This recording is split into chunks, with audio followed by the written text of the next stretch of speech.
Bandidos, if you're trying to take on the new Colossus Death Stalker in public lobbies and ended up questioning your life choices, this guide is about to change all that. We're talking mechanics, builds, damage strategies, and all the best characters to use in this fight, wrapping up in one epic, full, in-depth guide. And I'll be doing it from the perspective of each character, so you'll know exactly what to do and when to do it. Oh, and if you're tired of wiping and actually want to win, well, you're in the right place. Let's do this.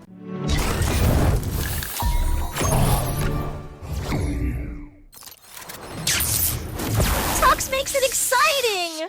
I've fought Death Stalker more times than I care to count, and I'm still not tired of it. Why? Because it's hands down the best boss fight in the First Descendant. And I like some of the other ones too.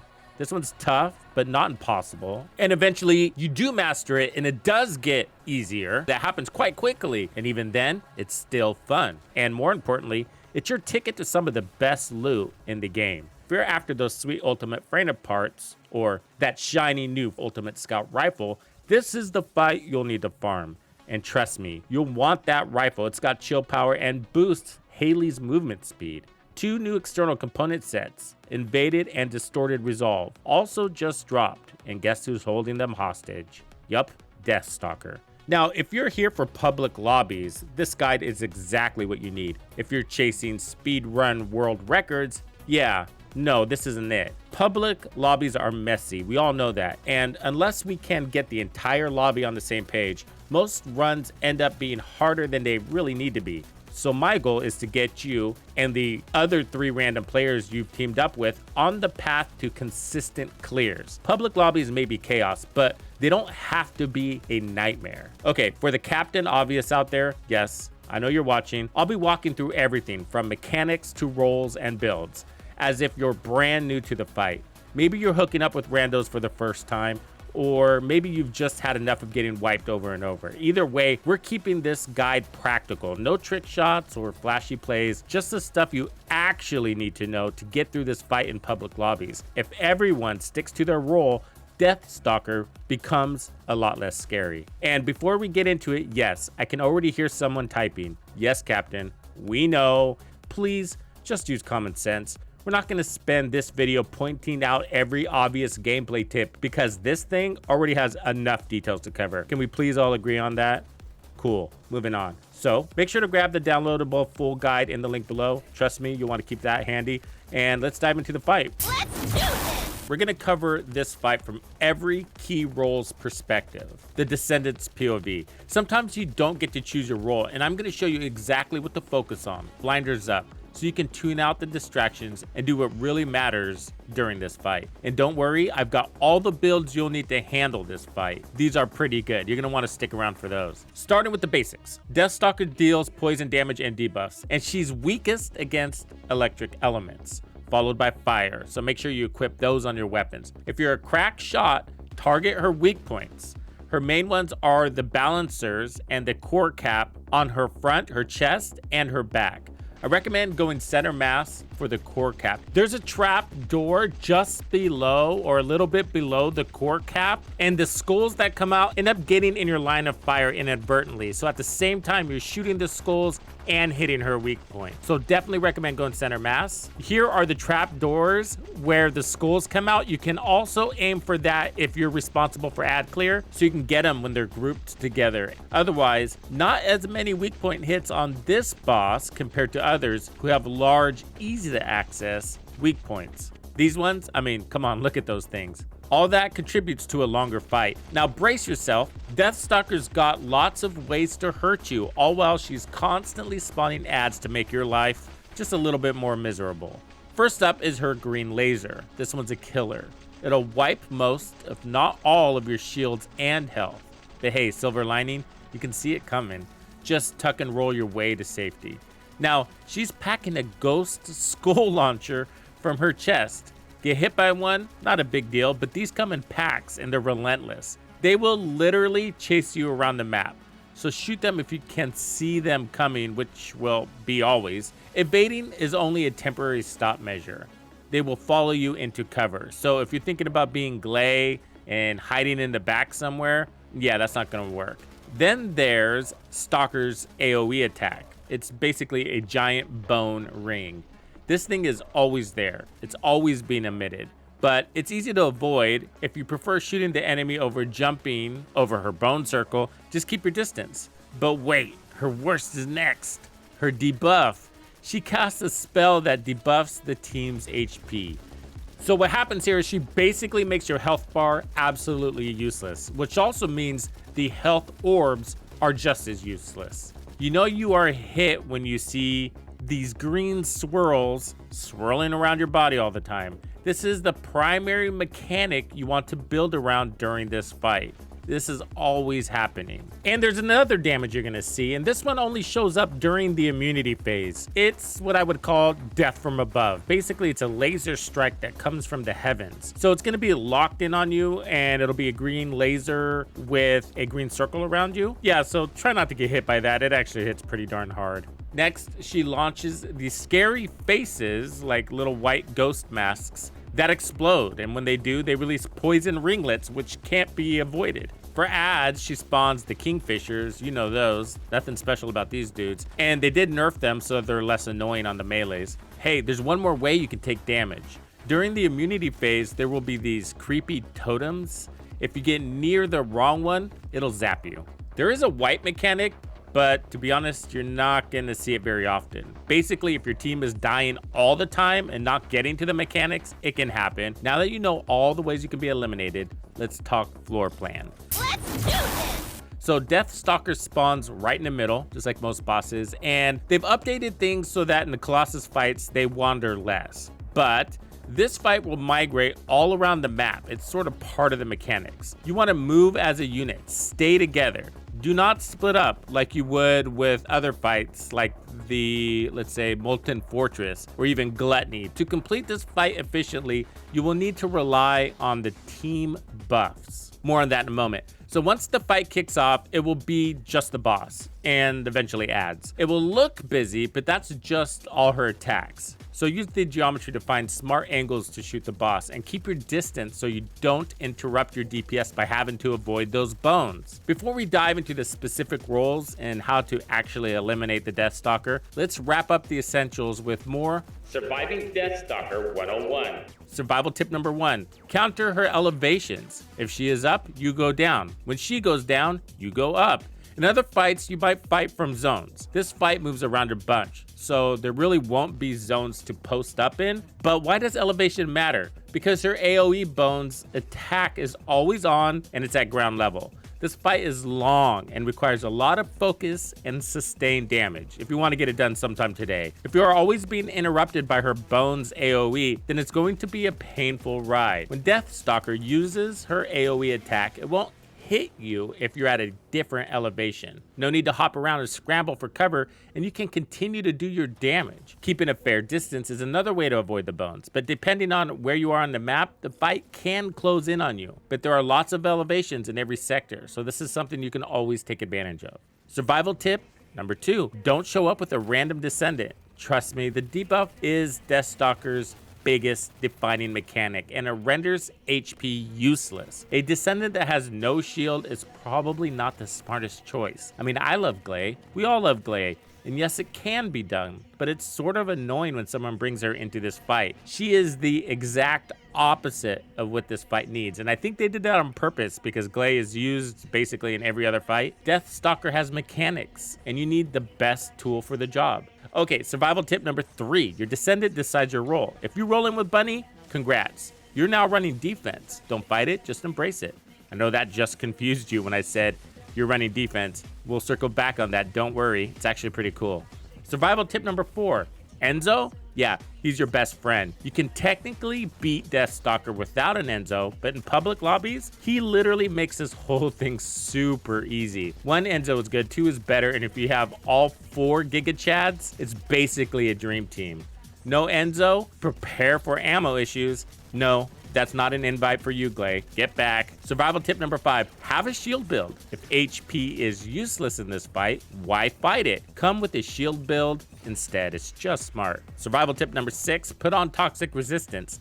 Slap that onto your processor, add perfect anti-venom to your Descendant, and max out the toxic resist. I recommend having at least one of these measures equipped at least. It'll save your life. Survival tip number 7, never take your eye off Death Stalker. The fastest way to lose this fight is by players going down too often. But here's the thing, her attacks can be countered if you're paying attention. Keep your eye on her, and you'll avoid most of her hits by keeping your distance and mirroring her movements. It's a rhythm. You'll get used to it. Survival tip number 8, shoot the chest. Those schools are stage 5 clingers, but you can get a lot of them right in their hole, or her hole, when she opens the trap door. And you'll also get hits on her core when you're aiming for her hole. Survival tip number 9, stay together. Team buffs are the best way to make this fight efficient. If you wander, you aren't in range of the most powerful buffs from the team. And if you go down, someone has to go out there and find you. The only time you need to split up is when you enter the immunity phase. We'll go over that. Survival tip number 10. How will you heal if your HP bar is debuffed? Those health orbs will be useless. Reducing damage is great, but you are going to need to replenish at some point. Even with Yujin on the team, it's smart to have this planned in your build. It's a long fight. Ammo and MP will also need to be maintained. Ads are going to help a little bit here. Now that you're fully loaded with survival tips, let's get into the real work. How to play your role and take down Death Stalker for good, over and over again. Let's do this! All right, to beat Death Stalker, you've got to nail the team composition. It's not just about who you like to play. It's about who can get the job done. Let's break it down. Here's the best squad for the fight, and I'm calling it the Giga Chad squad because it has all the dudes and a bunny. In order of importance, it's Enzo, Yujin, Ajax, and Bunny. If you can't run this setup, Volby and Haley are solid alternatives for DPS. Now, if you're trying to tackle this fight with a random character and doing it in the public lobbies, you're probably going to start watching people drop out before the fight even starts. For public lobbies right now, people are just trying to get consistent clears for the cool gear. So maybe just hold off on running Han Solo with your Kyle Bomber build, but at least that guy's shielded up.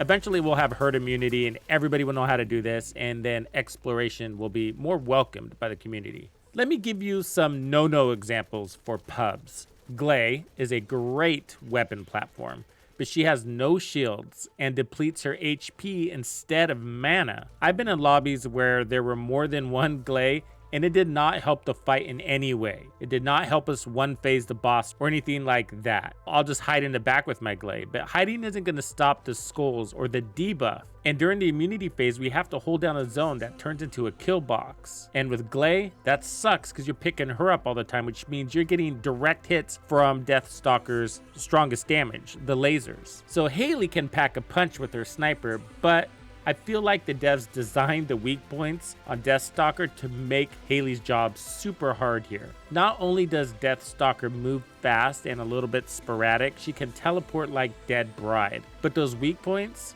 I mean the legs. Are you seriously gonna try to snipe those? No. And the core cover on the back you can't even find. So unless you're going for her eyeballs, the chest is the best option. And good luck. But if you are consistently nailing it with your Zenith, I want you on my team. But a Haley Gunner is a great option for the team. Not the best, but great. All this is about endurance. You have to have it here. Trying to one-phase Death Stalker in a public lobby requires the perfect squad and strategy. Without that, you're just setting yourself up for a wipe. Disappointment. So let's talk roles. Enzo is main DPS and buffs the team. If there is an Enzo on the team, hopefully he knows that he should be the tip of spear. It's a long fight and he's going to make it faster. Otherwise, without an Enzo, you're going to turn to the ads too often to hunt for ammo. His main job is DPS, and he is so tanky with his shields, he is immune to Death Stalker's greatest threat, her debuff. He can take all the hits, but I still recommend avoiding the lasers and the bones when you can. They'll eventually wear you down. And he replenishes his shields. So if there is no Yujin, then the fight goes on. A team of Enzos is self-sufficient, does not need anyone to support them, and gets fast clear times, some of the best. So let Enzo do what he does, shoot the boss like an unstoppable turret. Yujin is a combat medic in this one. So a healer first, then DPS. He is second best on the team because he can stop 25% of damage from all sources and replenish the shields and the health bar, whatever you have left, and he can cleanse it too. And if he is buffing you, he can also get some cool DPS buffs and can easily multitask. Best part, he revives like a pro, super fast at it. Too many Yujins on the team is redundant and would take longer because you'd need to rely on ads for resources like ammo. So I don't really like to see that, but it's not the worst thing that could happen. But we're gonna spend some time on Yujin's build because I think I got the one here. I spend a lot of time picking up a bunch of Yujins with my Yujin and healing Yujins with my Yujin. And so hopefully this build will catch on. Ajax is support first, DPS second. The most damage the team takes is during the immunity phase. Ajax can spam his skills to block a lot of that. He is back up to Yujin on the revives. Otherwise, he has heavy shields, so that makes him a good sustainable fighter. Although this fight can be done with 4 Ajaxes, I've done it, it's a bit slower because you still need to rely on ads for ammo and mana. So you end up turning your attention away from the boss to get that done. An Enzo and Ajax only team is awesome. That solves the ammo and damage issues, and people rarely go down. Ajax and Yujin without Enzo is the same as an all Ajax for the outcome. You're gonna end up fishing for ammo. But the key thing is if you pick Ajax and or Yujin, your job is to keep people alive. Bunny, wow. Bunny is a great addition to the team. Finally. I mean, she's obviously great at mobbing, but there aren't too many boss fights I like to see her join, besides the Obstructor. But this one, she actually runs defense. If you know the Obstructor fight where she pops the balls, yeah, it's sort of like that.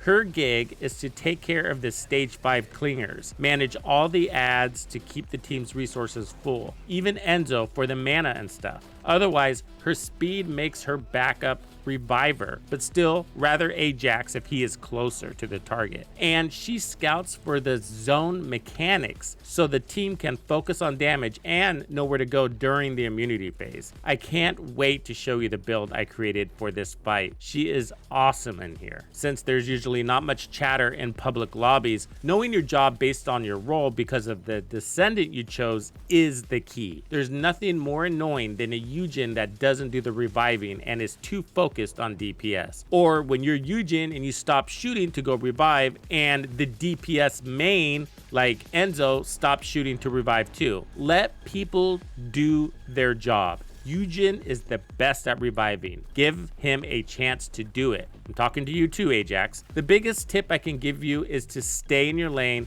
and stay as a unit. Be close to each other. Close enough to get the support drone and Yujin's stimulant. Yujin doesn't usually add range to his builds, so keep close. Bottom line, know your role, wolfpack mentality, and make sure someone's clearing ads for Christ's sake. You need those resources or you're not getting out alive. Let's do this! There are 5 phases to this fight. Yup, you've got damage phase, the immunity phase, damage, immunity, and then finally the elimination phase. I'm sure some have had the opportunity to do only one immunity phase, but it's pretty rare and don't count on that in public lobbies too much. I've been with some great teams, and that second immunity phase is hard to skip right now. So let's go over the 2 main mechanics you will encounter.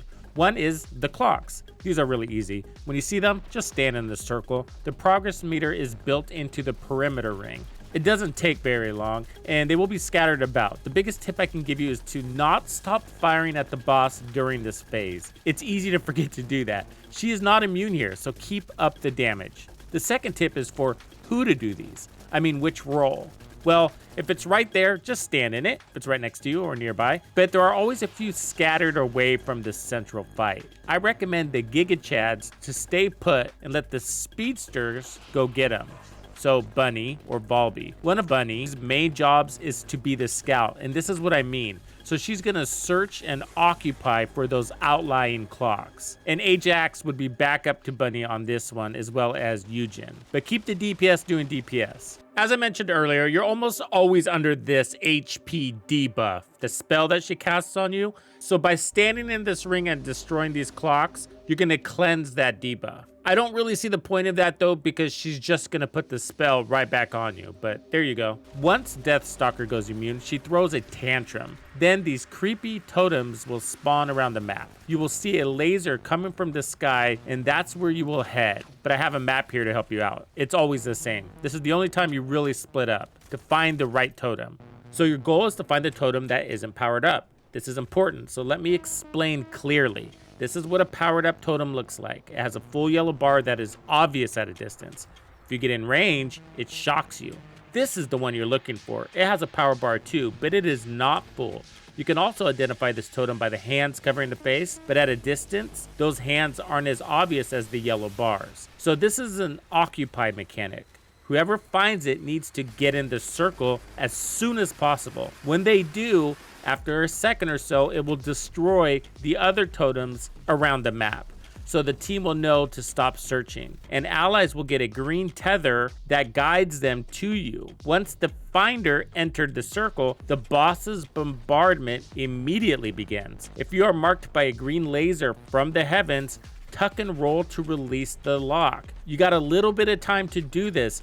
What you want to do with that time is actually carry the lock outside of your occupy zone, so there's no collateral damage to your team. So drag it as far as you can and then do a tuck and roll. This will become second nature. It's really easy to avoid that bombardment. Otherwise, if you see green circles on the ground, just avoid them. So this is all about survival. The boss is immune. Remember that. So the more people in the zone, the faster you will break that immunity. The boss will spawn several waves of ads. Everyone's focus will be on those. The boss will also send the stage 5 Klinger skulls. Her deadly laser on her hand, the laser from the heavens, the bone ring of death, and now you get a new surprise, the screamers. So when she launches these, unavoidable poison spirals are released upon detonation. And if one of those screamers impacts you, it's almost certain death. There's a tell. So she crouches just before she launches these. She kind of winds up to do it. So you want to not let them detonate in your zone. So during the POV phase of this guide, I will show you what each role does during this moment. Everyone has a special job during the immunity phase. So you're trying to survive everything she's got while breaking her immunity. But just as important, you're stocking up your resources for the next damage phase, or hopefully the elimination phase. So the ad clearing here is key, and Bunny is going to be busy. Let's do this! All right, let's talk about the star of the show, Enzo. First things first, you don't want to run just any Enzo build. You need the enhanced combat suit shield build. Enzo barely takes damage and ignores the biggest thing, the HP debuff. He feels immune and makes the whole thing easy. He can die, especially if taking too many bones to the face or a direct laser. His job will be to be the main DPS while buffing the team to give them more damage. That's it. But he's not going to find you. You need to find him. He's the one shooting the boss the entire time. That's because he never runs out of ammo and he can heal himself. No Yujin required.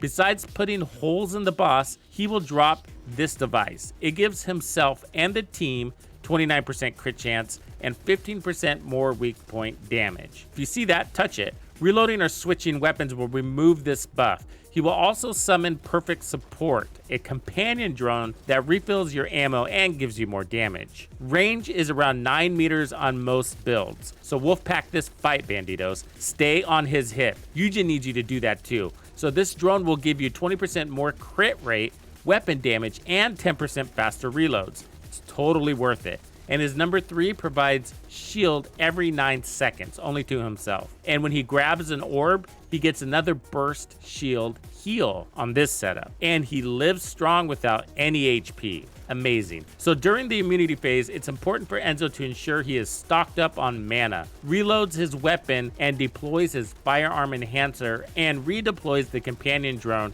right when the boss comes out of immunity. That's big team damage. And the same for elimination time. The most important thing otherwise is to set the staging point for the team.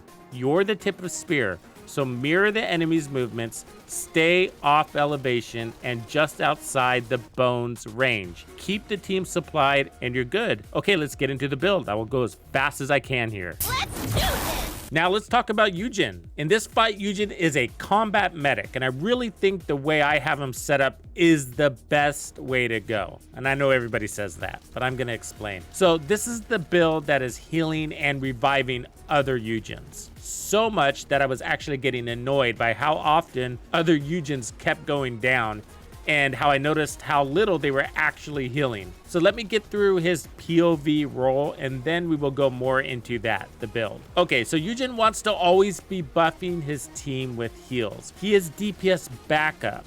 That means he needs to multitask, and his kit makes it really easy to do that. If someone needs heals, that's your job. You need to keep an eye on everybody's health bar. So stop shooting the boss and hit that button. It's that easy. And then go back to shooting. He heals full shield builds too with a snap of his finger.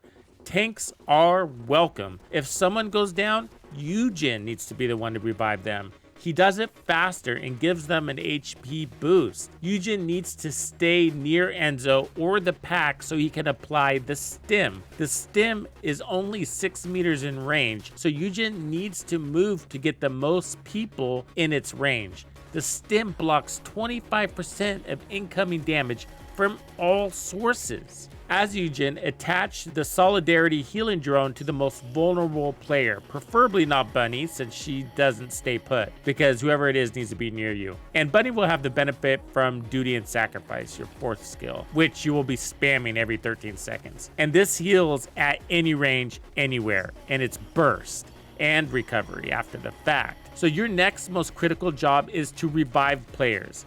Get there, no matter where there is, and otherwise stay alive. Build to not be the medic that needs saving. It's really annoying to have to pick up the medic. During the immunity phase, scout for the totem like the rest, so everybody will split up. Then once you're all grouped up in the right totem, spam your heals and clear ads. If there is no bunny during the immunity, then you need to look out for those screamers and make sure you shoot them before they land at elevation.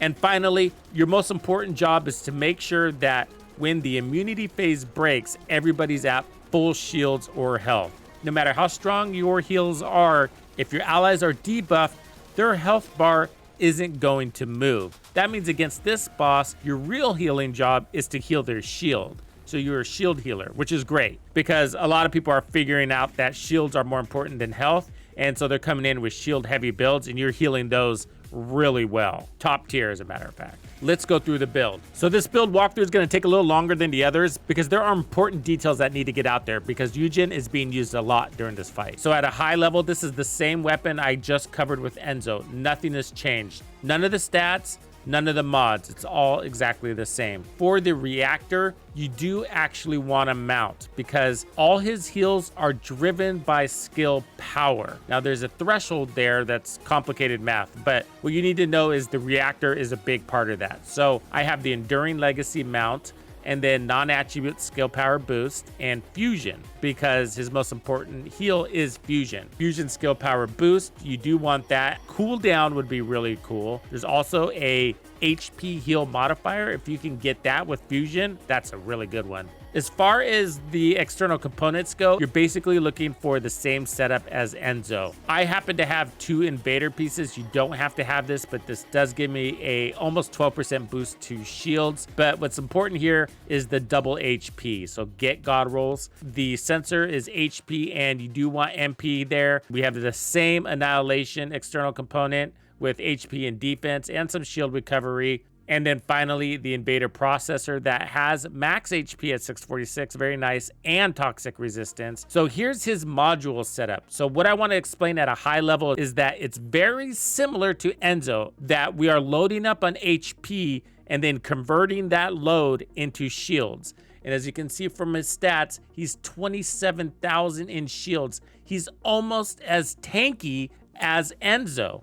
Except he's tankier because he can heal his own shields. It's crazy. So he can take about as many punches as Enzo, if not more. So real quick on his skills. So his number 1 is a proximity heal. It's called Solidarity Healing.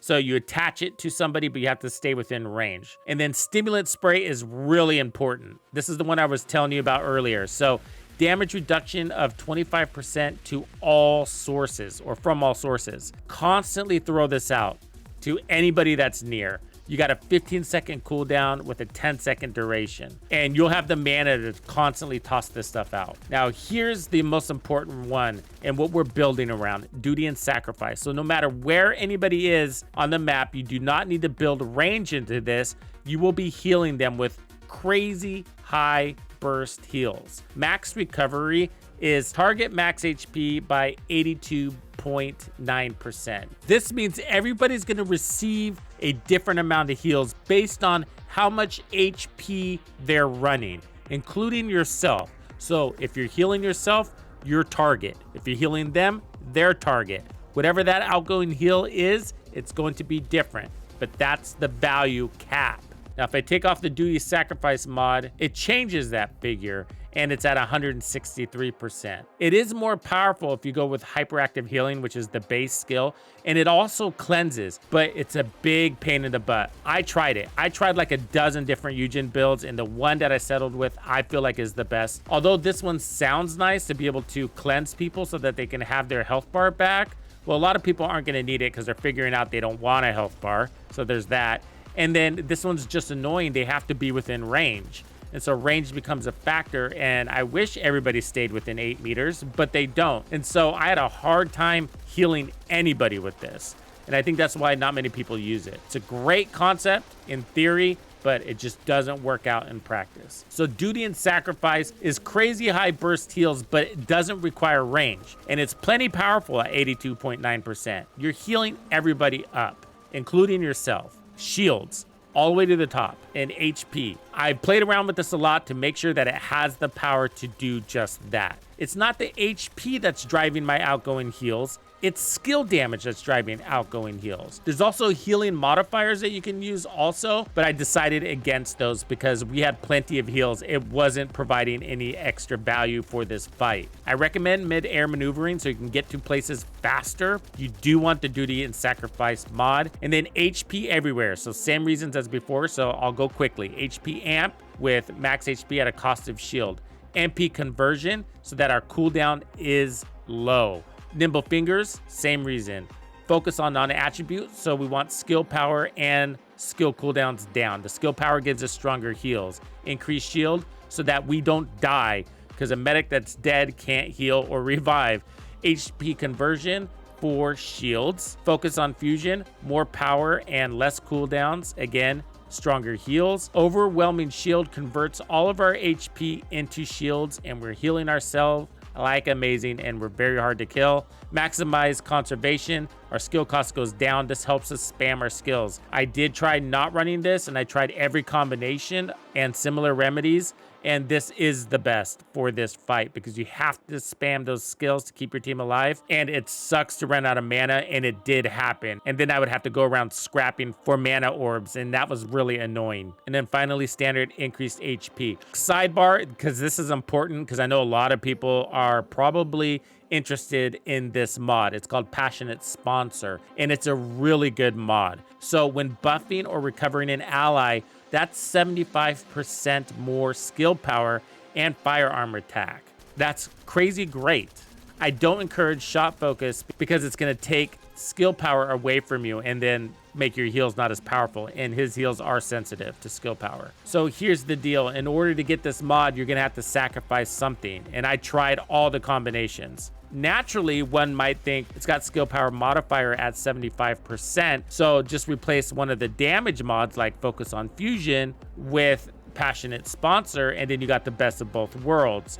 The damage is being converted to stronger heals, and then you got your firearm damage at 75% also. It just doesn't work out as great as it sounds. It's cool in theory, but the reality is, for one, your heals start off really weak because it's something that ramps up, and then it's really hard to maintain at that point forward. Now, there are times it had its moments. It's amazing in many cases. The problem is that Yujin is so squishy. I have so much footage I recorded of me picking up Yujin constantly, and I'm pretty sure it's because of this mod. And they were always going down. They weren't healing anywhere near as much as they should have been. And I think it's all because of this mod. They wanted that weapon damage, but by doing that, they were sacrificing all their survivability and real heal power. But what his build doesn't need is to be weakened so that he's the one that is being revived and that he's the one that needs the heals. And a lot of the Yujin builds I'm seeing, that's what's going on, is that they don't have the cooldown, they don't have the mana, their heals aren't strong enough, and they can't take a punch, so they're going down. Yeah, that's just my take on it. I love the idea, but I had to make some choices for this build. Out of all the roles that I'm recommending today, this is actually my favorite one. Let's do this! Good news, Ajax is simple, so I will go fast. Ajax's biggest role here is spamming the shields during the immunity phase to block the barrage. The build must have the mana to do this, and you will enhance his skills. He needs to be next to Enzo, or the main DPS, dropping shields and backing up his DPS with DPS. Then you will be the scout and the reviver, as well as backup DPS. Although I'm not going to deep dive into his POV role. That's because it's so simple and you've seen all the mechanics now. So when you get to the immunity phase, just throw up shields and more shields. That's your job. More important to do that than to shoot anything. And he's really good in this fight, so don't confuse the short amount of time I'm dedicating to him to any sort of weakness. It's just that his job is simple. So this build is specifically tuned for this boss, and it's pretty cool. Matrix recomputation is what it's all about, so yeah, it's an ultimate Ajax build here. So it modifies his expulsion to grant a buff that helps allies survive. Super helpful, right? So deals damage to nearby enemies, which is a little bit helpful, but there's not a lot of nearby enemies, right? And grants defense simplification to all allies within range. So you're buffing your team. So when using an enhanced skill, grants allies shield diversification. And we are enhancing our skills all the time. So there's a mechanic to this. Basically, he's got his own resource bar, so you have to build that up by activating your skills. And then once you see your skills glowing blue, choose which skill you want to enhance. And so when you're using an enhanced skill, then that's when they get this. So it'll last for 11.1 seconds, and their shield increases by 252% of max shield. And then they have a 5% continuous shield recovery. That's pretty crazy. When they're within range, they're gonna get defense simplification. That's gonna last for 11 seconds also, and they're going to have an increased defense by 50%. You want to move as a unit and stay together. The enhanced range is only 9 meters. That's not very much. So the build is designed to give Ajax tons of shield and minimize his HP because of the debuff, thereby making his shields really strong. So you're gonna wanna be able to spam his shield. So it breaks, you throw it back up, it breaks, you throw it back up, and you're gonna layer them. And if there's more than one Ajax, then yeah, keep layering even though shields are out there. It's really fun to play him. So let's look at his shield value. He's got 31,000 in shields and in 28,000 in defense. That's crazy. Crazy good. Now, so as far as the reactor, I wish I had one that lined up, but it's not really necessary because his shields or his barriers are based off of his HP values or his hit points. So shields and defense. So we're looking good there. And so we don't need actual skill damage. If you do have the reactor, then go for it, as long as you have that cooldown, because we need to spam our shields. That's what it's all about. You'll probably recognize all the mods, so HP everywhere, and then I got that max shield. If you don't have that extra buff, if you don't have Invader, don't sweat it, not a biggie. And then HP and MP, and then Annihilation, and then HP and defense with shield recovery, and then finally HP with some toxic resistance. You could also go shield down here as well. We got maximized conservation to keep his skill cost low, and we're losing skill power modifier, but we don't care. Nimble fingers for skill cooldown, MP conversion at the cost of MP. He doesn't use very much MP, so we're okay with that, and we're all about the cooldowns.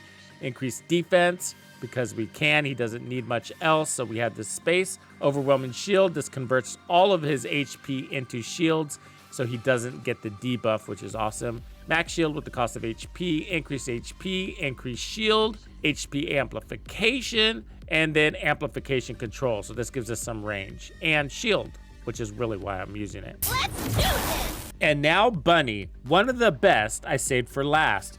Bunny runs defense, and technically, I think she has the hardest job. When I say she runs defense, I mean she is blocking damage to the team with her damage. I have made a perfect build for it. She never runs out of energy. sustains damage on the boss, clears ads, and most importantly, lets the shooters keep shooting. The reason why Bunny is so important is because she clears all the ads to ensure the field is littered with resources even Enzo needs, like mana and health orbs. She also self-heals in bursts. I'll show you that. And her other main job is to clear the death skulls, the green guys, the stage 5 clingers. By clearing ads and skulls, everyone else can focus on the boss without breaking concentration, not even stopping to shoot ads, because Bunny is doing it. Bunny is the only one that isn't attached to Enzo's hip, but she still stays close unless she is scouting for zones to occupy for the immunity phases. When the clocks appear, she takes the furthest out and finishes any remainders that might be there. During the immunity phase, she will clear ads and kill the skulls, but doesn't need to stand in the occupy zone. She needs to block damage. By doing that, she's making everyone's survivability go up dramatically and their job way easier. They could just pick up resources and not worry about the ads. So when the immunity phase starts, everyone splits to find the totem.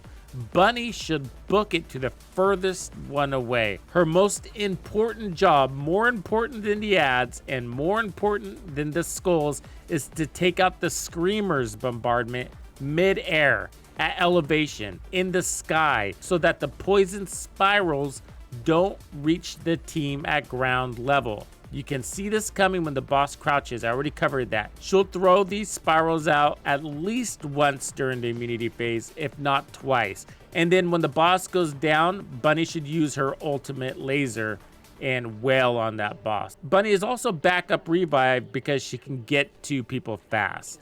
And I made Bunny a hard to kill Bunny, but she still is the most vulnerable on this Giga Chad team because she's throwing herself at all of the threats. So although she is tanky, if she takes too many direct hits, especially of the bones, then she's just gonna go down. And that's why this does take somewhat of a skilled player. Anybody can do it. It takes practice. You get into a rhythm. Very fun to use. Okay, here's a very special build. Let's get into it.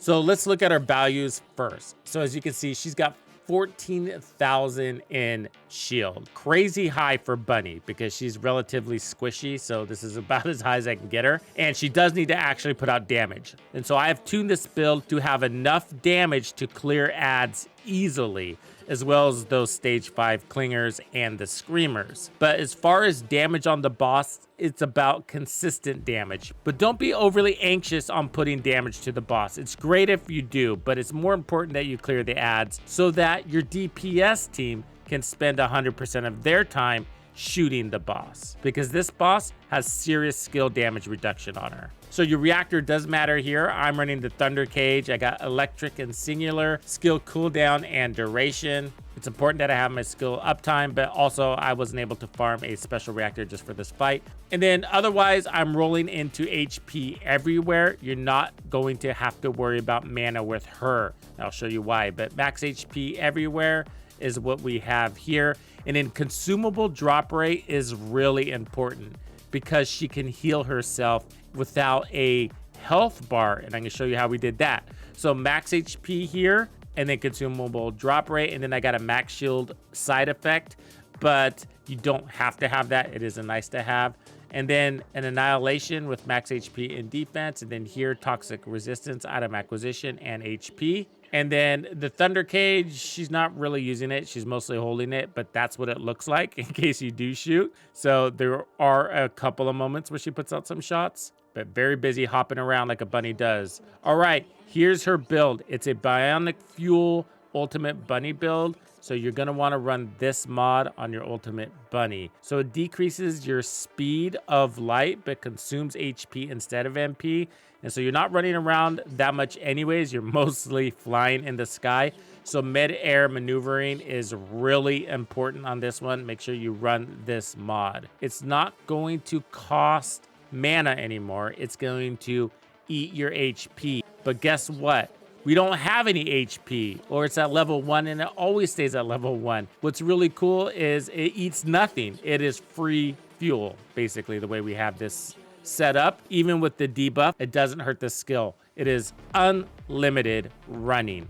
So biosync shield is really important. We saw this earlier on, I think it was Enzo. This is how she can heal herself in big spurts, because you don't know if you're gonna have a Yujin on your team, and she is the most vulnerable at 14,000 shields. I know, crazy. She takes a lot of damage. As many times you accidentally run into the bones or you take a laser, but it's mostly the bones because you're jumping around a lot and you could accidentally land like right in front of the bones, or you're really close to the boss. So you can see all the same values. So we're gonna have HP conversion here for more shield, more HP here, and then increased shield, and then overwhelming shield, which is converting all of our HP into shields, just like we saw in all the other characters. So now the damage. So I had to tweak the damage to make sure we had enough to clear those ads. So we have the new mods that they gave us, as well as the classics, but no crits. And that's good. We're not gonna run crits on her anymore anyways. So I got singular amplification. We get skill power modifier, and then focus on electric.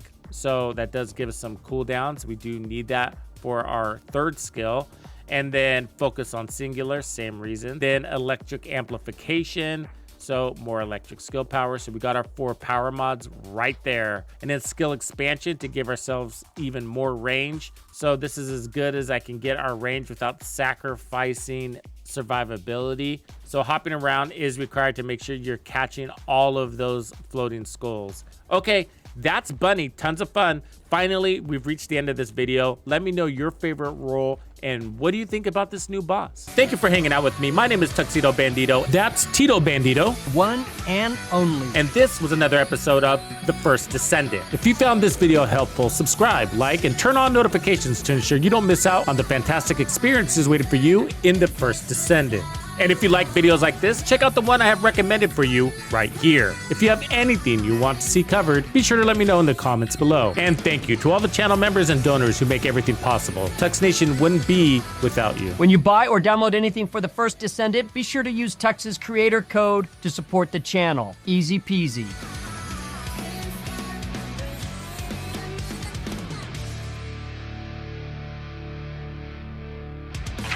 Follow me.